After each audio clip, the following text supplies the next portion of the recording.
Welcome to Pixels and Polygons. I'm Darren Hubke. This is a conversational podcast centered around gaming, where my guests and I answer a question based on the episode topic. This week's episode is Average Games.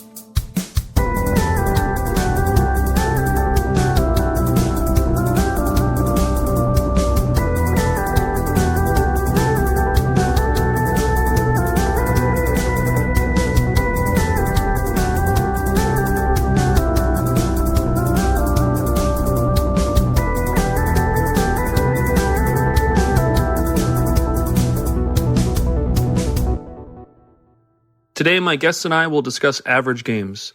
These aren't bad games, but they could be. Sometimes average games are just what you need. You can't only be playing AAA masterpieces, so these are the games that you play in between, or that you got as a surprise, or received as a gift from a friend or family member. This week's guests are my friends Thomas and Jeff. We'll start off with Jeff and have him introduce himself before I roll into our conversation.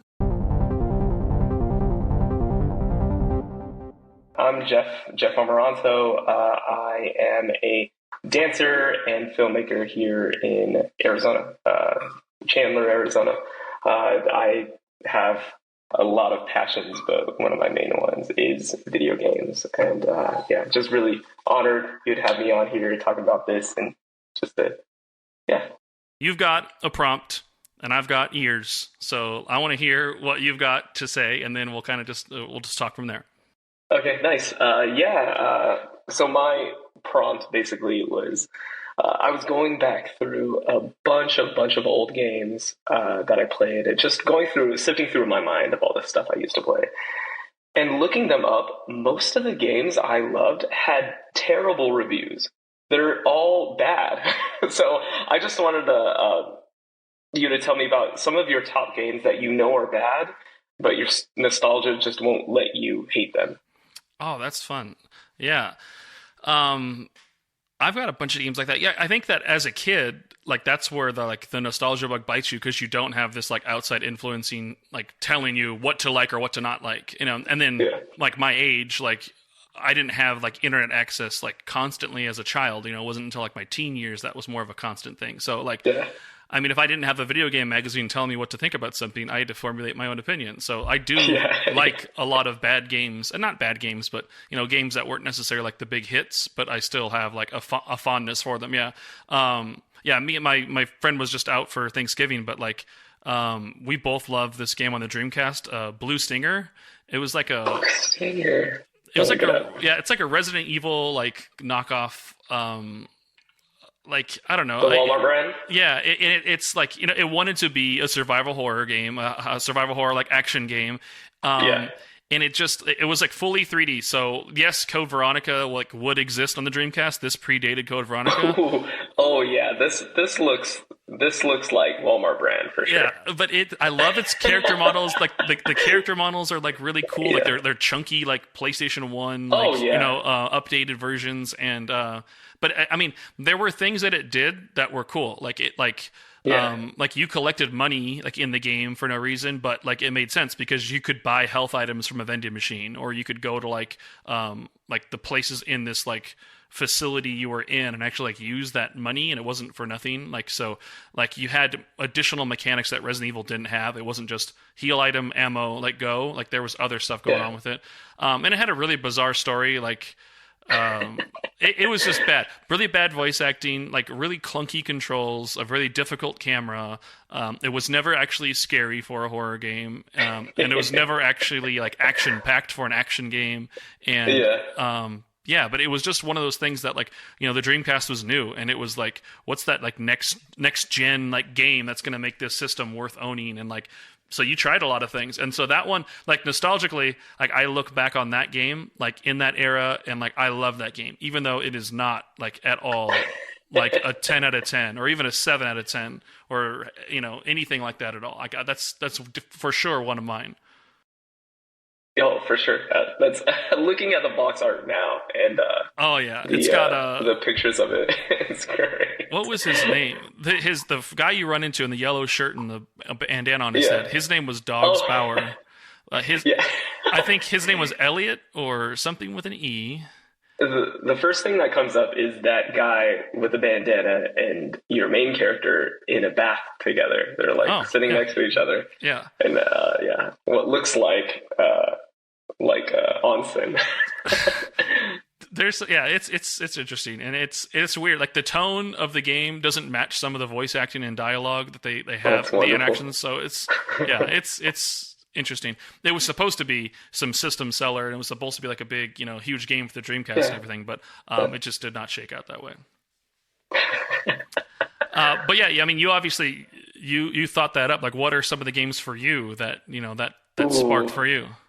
Yeah, I definitely have a grip of them. Like your game, I tend to play a lot of the games my parents just bought for me. They would go to the store and look at a box and be like, "Oh, I think he would like this," and just bring it home, and that's the game I play. So there's this game. You're actively researching in the moment. Yeah, I'm sorry. Okay. You're fine. No, you're good. I do have a few here.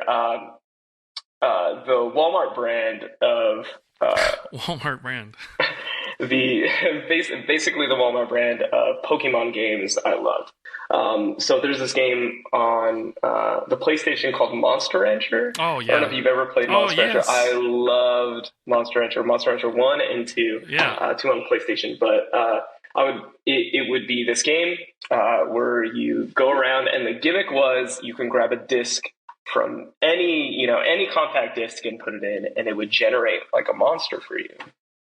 There was a TV show, a pretty bad TV show and everything with it, but I loved that game. I remember. What was the name of the eyeball monster? Was those like Suezos or something weird like? Suezo, something like weird that. Like that. Yeah. I really, really enjoyed that game. It was basically you just, had this monster, you would feed it food, you would train it, and then you would take it to the Coliseum and get your ass whooped. I never beat it. All my monsters died over time because I didn't take care of them. But just that concept of grabbing whatever disc and trying it out was awesome. I remember putting in the Matrix disc from the movie Matrix. And that being my main character, he was like a wolf, like this really dope blue wolf. That's one of them. Also, I don't know if that was really loved. Looking up reviews for it, it was like a 6.5 to like a 57% online. Other games like, let's see here, I have Mystical Ninja starring Goemon on the Nintendo 64. Yeah. A super weird game. It's I think it's like half a musical because all I remember from that game is just these weird musical intros. If you can look them up sometime, they're wonderful. But it was just like a Mario 64-esque game, super Japanese. Really funky dialogue, funky characters. That is a game I've rented a million times. I never bought it because I didn't have money to buy games, but a game I constantly rented, and probably one of the first games I ever beat. But that doesn't have very great reviews. It's like a 6 at the highest. But I have a ton of those games. Interesting. Do you find like the nostalgia for these games because, like you said, like your parents rented them for you, or you not having that influence on it, like that just makes them memorable for you? Like, I mean, that's interesting. So, I'm thinking about that, like me going all the way back to like my NES days, like playing. What was that? There's like a WWF like wrestling game. It's like really bad. Yeah. I think Rare made it and everything, but it is a terrible game. But like when I think of wrestling video games, like that one will always like pop into my brain and everything because like having that rented because like, oh, Darren will like this. This is something that they'll play, and it was just being a bad game. But I still have like this fondness for it. So it's interesting how it's that.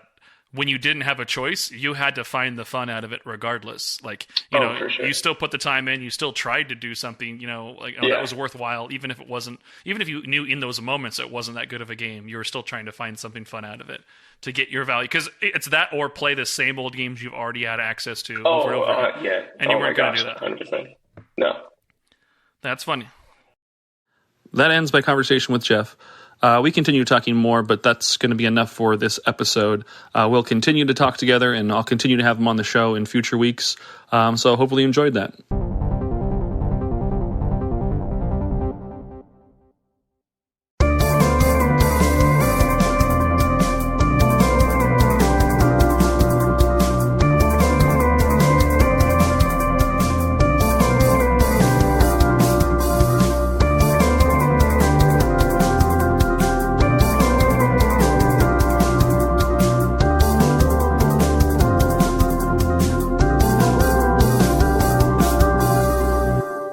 My next guest is my buddy Thomas. Tell us who you are, and maybe tell us your favorite Nintendo 64 game.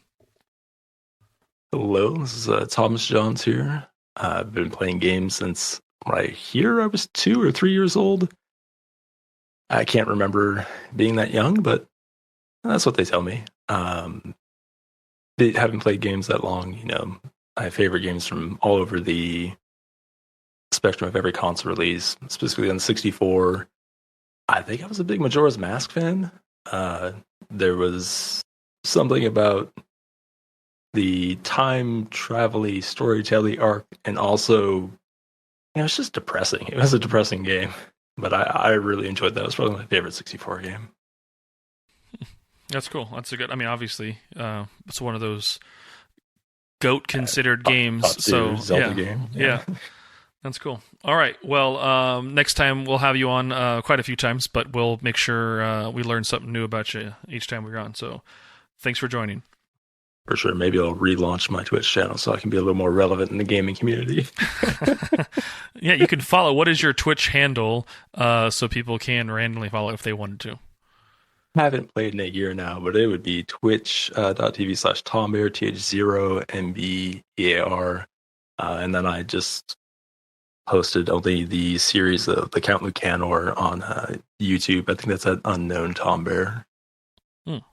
Okay, well there you go. There's some plugs. Not great at editing though, so it's a little rough sometimes.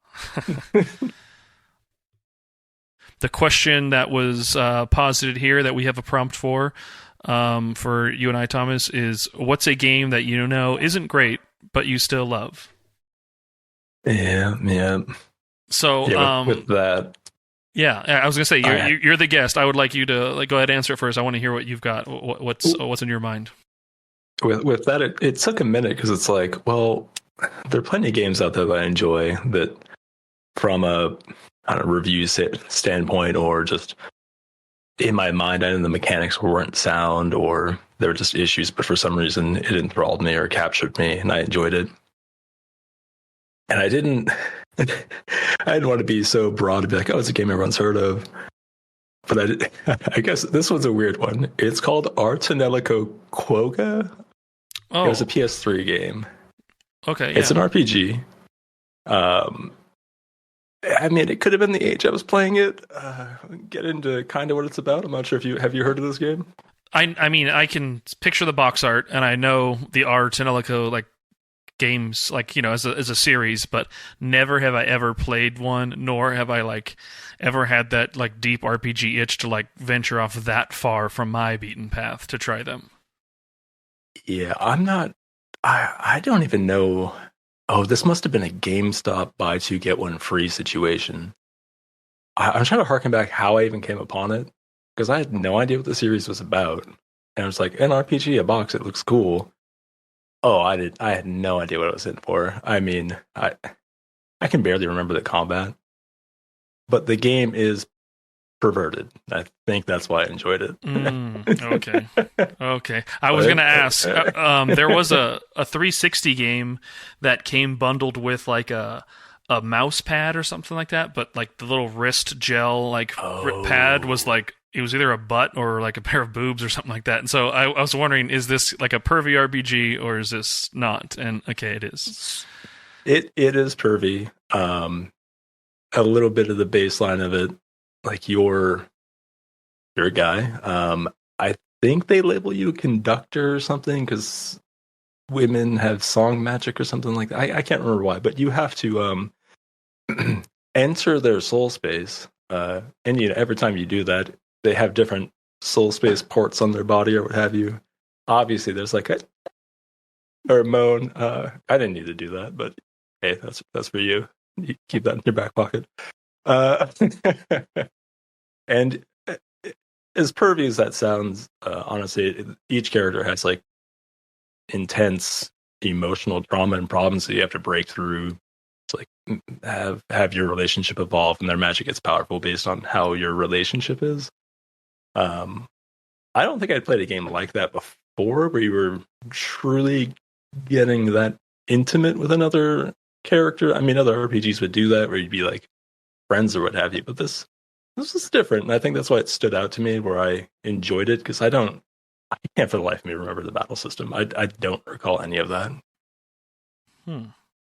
Well, like, I mean, so then that was the draw, because yeah, I mean, that's why I'd be curious to know, like, what about it technically was the thing that maybe kept it on a higher tier than maybe it deserved and all that stuff. But I guess there was like the narrative draw.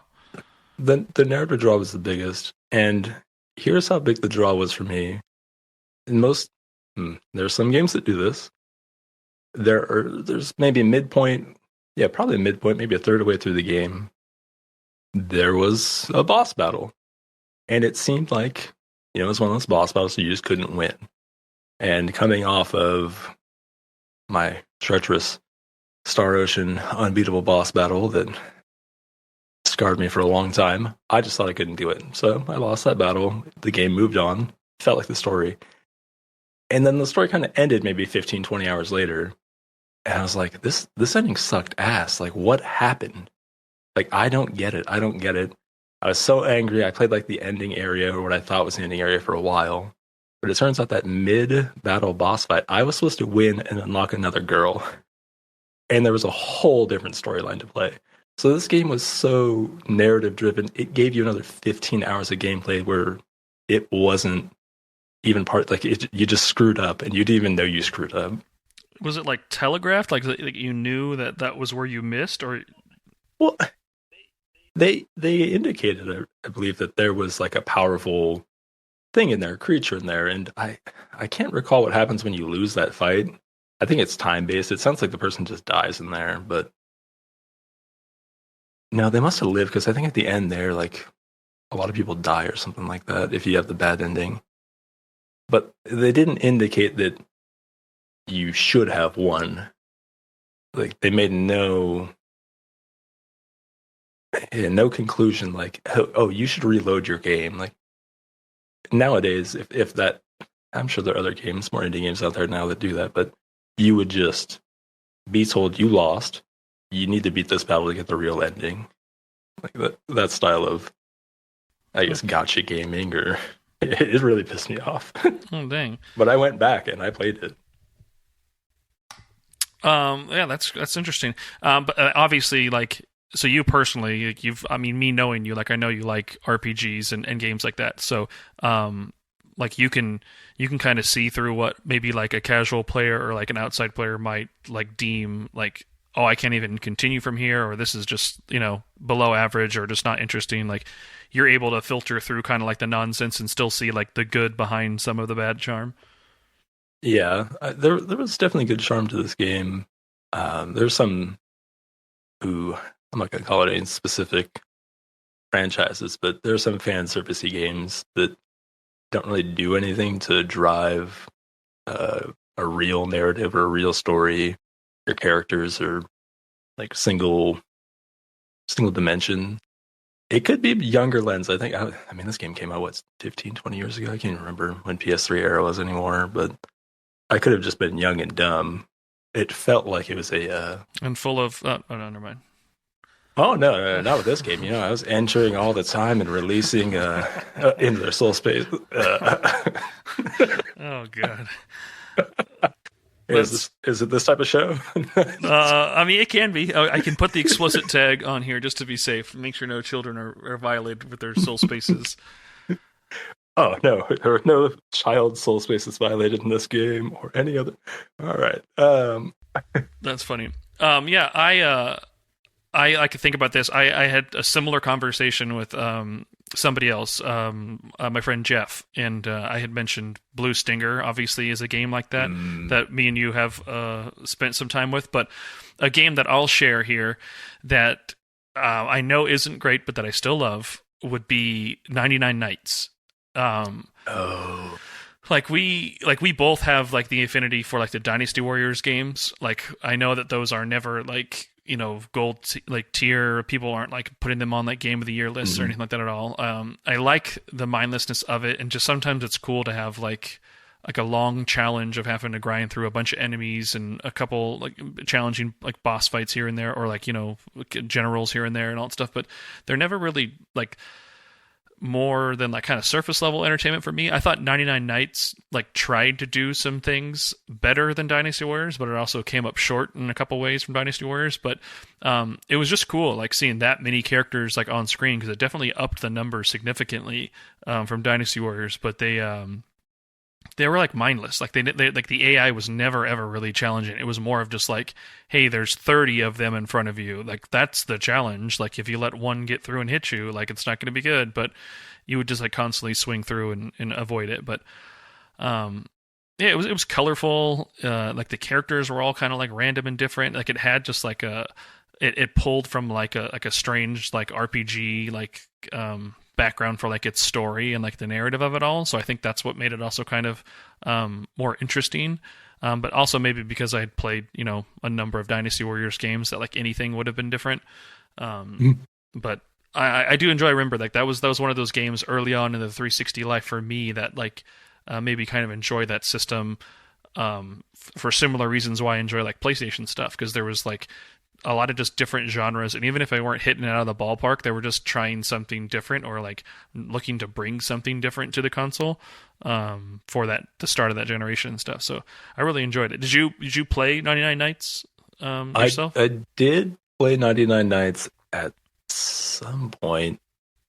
I'm trying to recall like what the story was about, but I guess that wasn't even the point, because then like you referenced Dynasty Warriors, obviously that's Three Kingdoms period China. It has like a rich history to it, but for this I'm like, was it just like, no, I'm thinking of Bladestorm right now too. Holy crap. Anyhow, a different game. Yeah, I couldn't even tell you what the plot was. I don't even remember a single thread of the plot for it, nor do I remember if there were a number of nights that happened, maybe 99 of them, that led to like some kind of conflict or something. Yeah, I don't remember anything about that. It was the gameplay. That was a game that like the narrative like wasn't important for me, because I just wanted to get into doing an XXY XXXXY combo and, you know, seeing some flashy animation happen and everything. That game and those style of games, they were just the true, I guess not successor, but evolution of like the side-scrolling fighter. Like you just need a good beat 'em up sometimes. Yeah.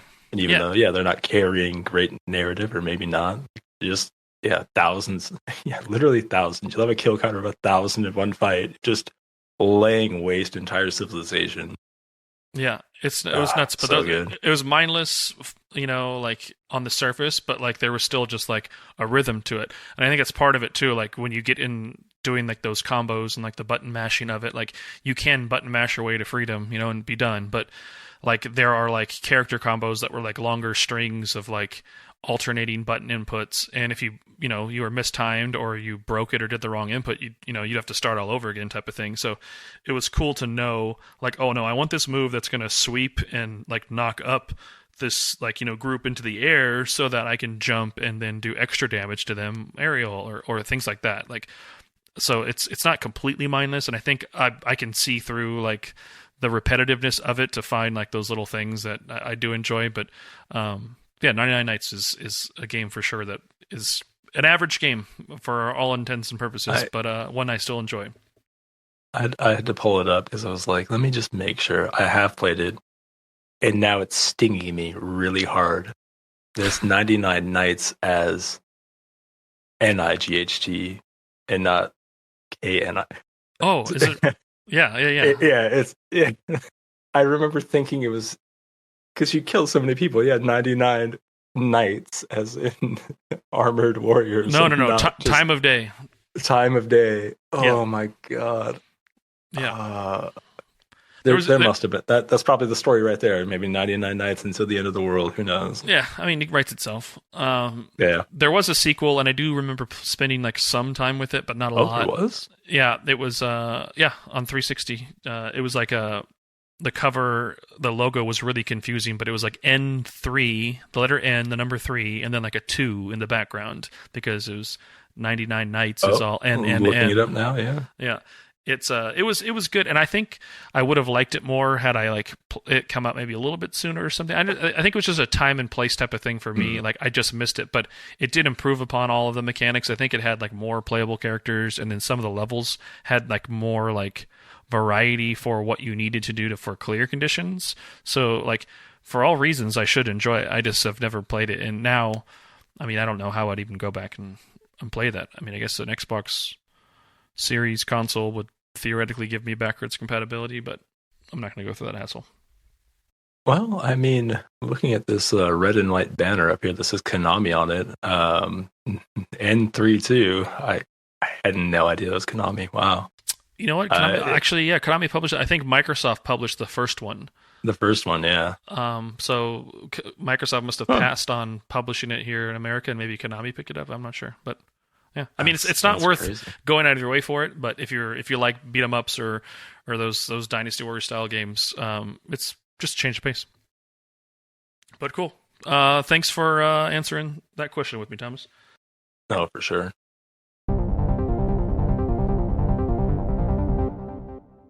All right, so that's the end of that conversation, and that'll also be the end of the episode. Hopefully this got you thinking about your own answers to these questions and maybe your own interest in nostalgia. And I plan to have different guests each week, and each episode will kind of rotate through different people just for the perspective of it all and hear kind of different thoughts and opinions. Some of the episodes might revisit the same topics, but something designed to create conversation, just have some fun. So if you enjoyed it, appreciate you spending the time and listening to the end, and maybe we'll catch you listening in a future week. Thanks. Bye.